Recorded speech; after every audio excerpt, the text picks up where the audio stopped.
Hello दोस्तों, बेलिज्म academy YouTube channel में आपका फिर से बहुत बहुत स्वागत है। दोस्तों, आज के इस वीडियो में हम मोस्ट इम्पॉर्टेंट क्वेश्चंस को सॉल्व करने वाले हैं जो कि आपके यूपी टेट, सुपर टेट, साथ ही साथ आपके लेखपाल एग्जाम के लिए मोस्ट इम्पॉर्टेंट है। दोस्तों, इस वीडियो में मैंने सारे क्वेश्चन सेलेक्टेड लिए हैं जो कि आपके सिलेबस पर बेस्ड होंगे, साथ ही साथ आपके प्रीवियस ईयर क्वेश्चन पर बेस्ड होंगे। तो वीडियो को ध्यान से देखिएगा और वीडियो के लास्ट मुझे ज़रूर बताइएगा कि आज के इस वीडियो में आपके कितने क्वेश्चन सही हुए। तो बिना देरी करते हुए चलिए शुरू करते हैं सबसे पहले क्वेश्चन से।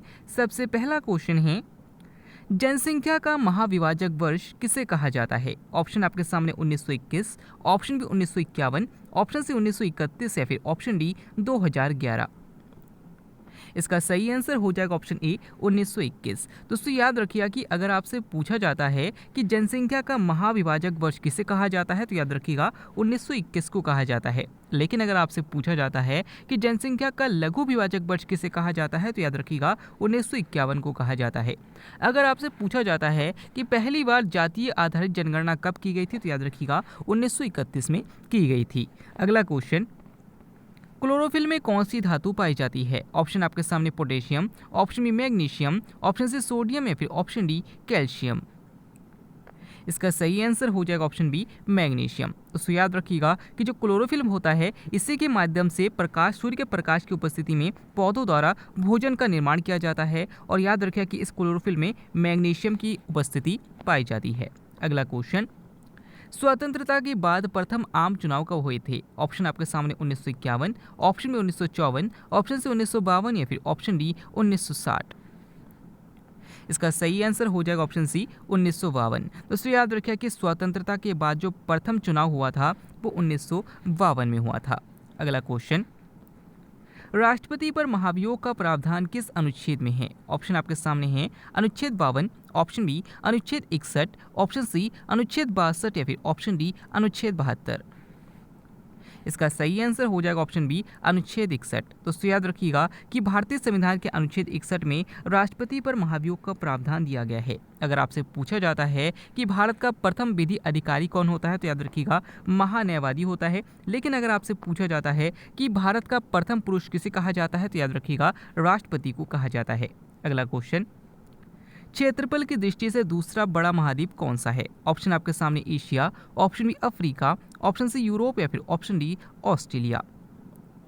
इसका सही आंसर हो जाएगा ऑप्शन बी अफ्रीका। दोस्तों, याद रखिएगा कि अगर आपसे पूछते हैं कि क्षेत्रफल की दृष्टि से सबसे बड़ा महाद्वीप कौन सा है तो याद रखिएगा एशिया है। लेकिन अगर आपसे पूछते हैं कि दूसरा बड़ा महाद्वीप कौन सा है तो याद रखिएगा अफ्रीका है।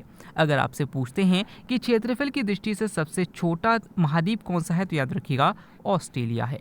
अगला क्वेश्चन, असम का शोक किस नदी को कहा जाता है? ऑप्शन आपके सामने Chambal, option B Kosi, option C Gomti या फिर ऑप्शन डी ब्रह्मपुत्र। इसका सही आंसर हो जाएगा ऑप्शन डी ब्रह्मपुत्र। दोस्तों, याद रखिए कि ब्रह्मपुत्र नदी को असम का शोक कहा जाता है। अगर आपसे पूछा जाता है कि बिहार का शोक किसे कहा जाता है तो याद रखिएगा कोसी नदी को कहा जाता है। नेक्स्ट क्वेश्चन है, देश रत्न की उपाधि किसे दी गई थी? ऑप्शन आपके सामने Mahatma Gandhi, option B Jagjivan Ram, option C Ras Bihari Bose या फिर option D doctor Rajendra Prasad. इसका सही आंसर हो जाएगा option D doctor Rajendra Prasad. दोस्तों, याद रखिएगा कि देश रत्न की उपाधि डॉक्टर राजेंद्र प्रसाद को महात्मा गांधी जी के द्वारा दी गई थी। ऐसा भी आपसे पूछा जा सकता है कि डॉक्टर राजेंद्र प्रसाद को देश रत्न की उपाधि किसके द्वारा दी गई थी तो याद रखिएगा महात्मा गांधी जी के द्वारा दी गई थी। अगला क्वेश्चन, सूर्य का सबसे बाहरी आवरण क्या कहलाता है? ऑप्शन आपके सामने corona, option B chromosphere, option C photosphere या फिर ऑप्शन डी इनमें। इसका सही आंसर हो जाएगा ऑप्शन ए कोरोना। उससे याद रखिएगा कि जो सूर्य होता है, सूर्य का जो सबसे बाहरी भाग होता है उसे कोरोना कहा जाता है और जो सबसे अंदर का पार्ट होता है उसे फोटोस्फीयर कहा जाता है। अगला क्वेश्चन, भारत का सबसे बड़ा बौद्ध आबादी वाला राज्य कौन सा है? ऑप्शन आपके सामने Kerala, option B Bihar, option C Telangana या फिर ऑप्शन डी महाराष्ट्र। इसका सही आंसर हो जाएगा ऑप्शन डी महाराष्ट्र। दोस्तों, याद रखिए कि महाराष्ट्र एक ऐसा राज्य है जहां पर सबसे अधिक बौद्ध धर्म के लोगों की आबादी है। अगला क्वेश्चन, जंतु और पादप के बीच की कड़ी किसे कहा जाता है? ऑप्शन आपके सामने अमीबा, ऑप्शन बी विषाणु, ऑप्शन सी यूग्लिना या फिर ऑप्शन डी हाइड्रा। इसका सही आंसर हो जाएगा ऑप्शन सी, यूग्लिना। दोस्तों याद रखिए कि जंतु और पादप के बीच की कड़ी यूग्लिना को कहा जाता है। अगर आपसे पूछते हैं कि सजीव और निर्जीव के बीच की कड़ी किसे कहा जाता है, तो याद रखिएगा विषाणु को कहा जाता है। अगला क्वेश्चन, कवक वे पौधे होते हैं जिनमें कमी होती है। आपको बताना है कि कवकों में किसकी कमी होती है। ऑप्शन आपके सामने oxygen, option B chlorophyll, option C nitrogen या फिर ऑप्शन डी कार्बन डाइऑक्साइड। इसका सही आंसर हो जाएगा ऑप्शन बी, क्लोरोफिल। दोस्तों याद रखिए कि जो कवक होते हैं इनमें क्लोरोफिल की अनुपस्थिति होती है। इसी कारण कवक और शैवाल में सहजीवी संबंध पाया जाता है। कवक शैवाल को आधार प्रदान करता है और शैवाल में क्लोरोफिल होता है और वो जब भोजन बनाता है तो उसको कवक को देता है, यानी कि दोनों के अंदर सहजीवी संबंध होता है। अगला क्वेश्चन, आइरिस मानव की किस अंग से संबंधित है। ऑप्शन आपके सामने हृदय, ऑप्शन बी आंख, ऑप्शन सी वृक्क या फिर ऑप्शन डी यकृत। इसका सही आंसर हो जाएगा ऑप्शन बी, आंख। दोस्तों याद रखिए कि जो आइरिस है ये मनुष्य के आंख से संबंधित शब्दावली है। अगला क्वेश्चन, प्रदूषण सूचक के रूप में किसका प्रयोग किया जा सकता है। ऑप्शन आपके सामने hydra, option B diatom, option C sycon या फिर ऑप्शन डी साइनोबैक्टीरिया। इसका सही आंसर हो जाएगा ऑप्शन बी, डाइटम। दोस्तों याद रखिए कि डाइटम जो है वो अगर नदी का जल शुद्ध है तो उसमें ग्रो करेगा, लेकिन अगर नदी का जल अशुद्ध है, उसमें गंदगी है, वो साफ नहीं है, तो उसमें डाइटम ग्रो नहीं करेगा। यानी कि डाइटम के द्वारा हम प्रदूषण की जांच कर सकते हैं कि किस पानी में प्रदूषण है या नहीं है। अगला क्वेश्चन, महासागरों के खारेपन का क्या कारण है। ऑप्शन आपके सामने है sodium hydroxide, option B sodium chloride, option C magnesium hydroxide या फिर option D plaster of Paris. इसका सही आंसर हो जाएगा ऑप्शन बी, सोडियम क्लोराइड। दोस्तों याद रखिए कि महासागरों में NaCl पाया जाता है, यानी कि सोडियम क्लोराइड पाया जाता है। इसी कारण महासागरों के जल का जो स्वाद होता है वो खारापन होता है।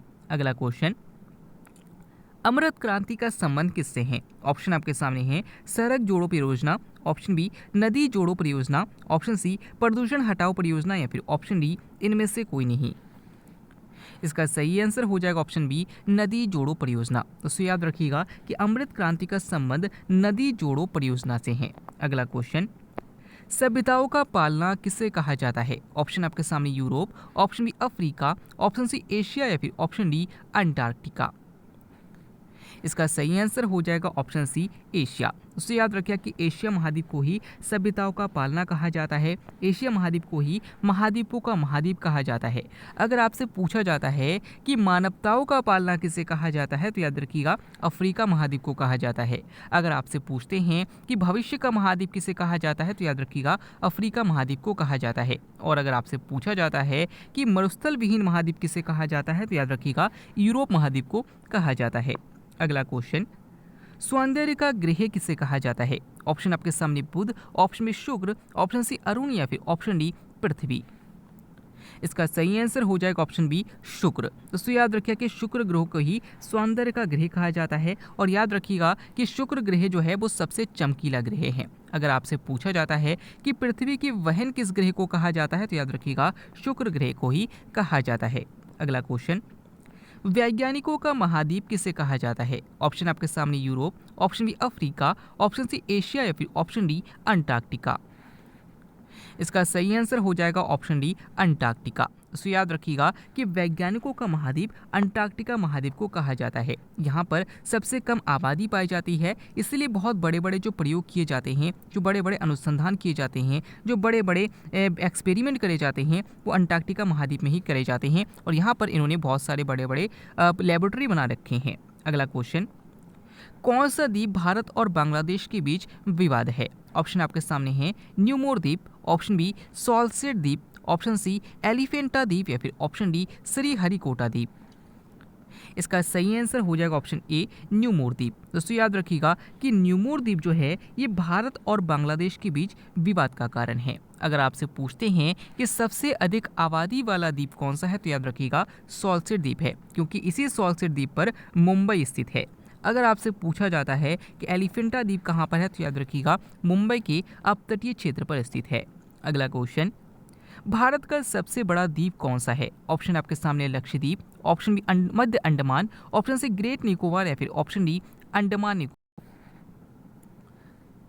इसका सही आंसर हो जाएगा ऑप्शन बी मध्य अंडमान। दोस्तों याद रखिएगा कि अगर आपसे पूछते हैं कि भारत का सबसे बड़ा द्वीप कौन सा है तो याद रखिएगा मध्य अंडमान है। लेकिन अगर आपसे पूछते हैं कि भारत का सबसे बड़ा द्वीप समूह कौन सा है तो याद रखिएगा अंडमान निकोबार है।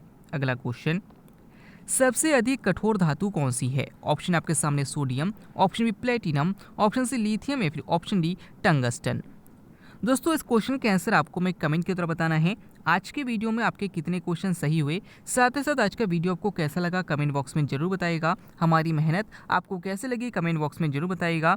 अगर आप फेसबुक पेज और टेलीग्राम ग्रुप को ज्वाइन करना चाहते हैं तो डिस्क्रिप्शन में लिंक दिया गया है, वहाँ से आप ज्वाइन कर सकते हैं। मिलते हैं अगले वीडियो में, तब तक के लिए देखते रहिए, सीखते रहिए।